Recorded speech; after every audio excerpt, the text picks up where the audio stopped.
Gülüm beni terk edecek, hasretiyle öldürecek. Gülüm beni terk edecek, hasretiyle öldürecek. Ben gülümden ayrılırsam kim yüzümü güldürecek? Kim yüzümü güldürecek? Hele gülüm, oy gülüm, gülüm, gülüm, küçücüksün sen toy gülüm.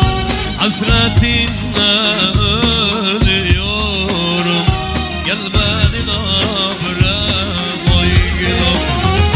Hele gülüm, oy gülüm, gülüm, gülüm, küçücüksün sen toy gülüm.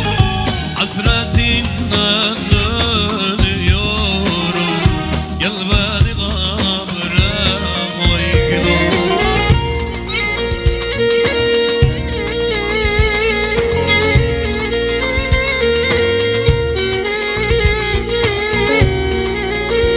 Gülüm gitti, yetim kaldım, hasretiyle öldüm kaldım be gülüm.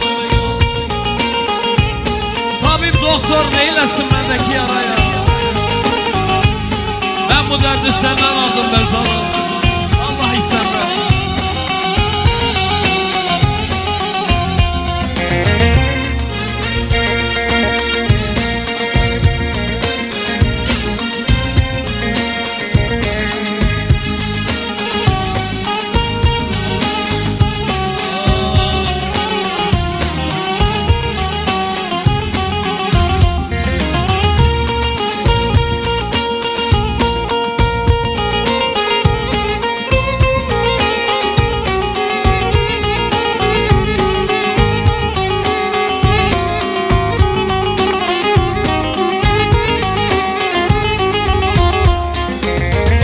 Gülüm gitti, yetim kaldım, hasretiyle öldüm kaldım. Gülüm gitti, yetim kaldım, hasretiyle öldüm kaldım. Tabip doktor neylesin ki ben bu derdi ondan aldım. Ben bu derdi ondan aldım. Hele gülüm, oy gülüm, gülüm, gülüm, küçücüksün sen toy gülüm. Hasretinle ölüyorum, gel beni kabra koy gülüm.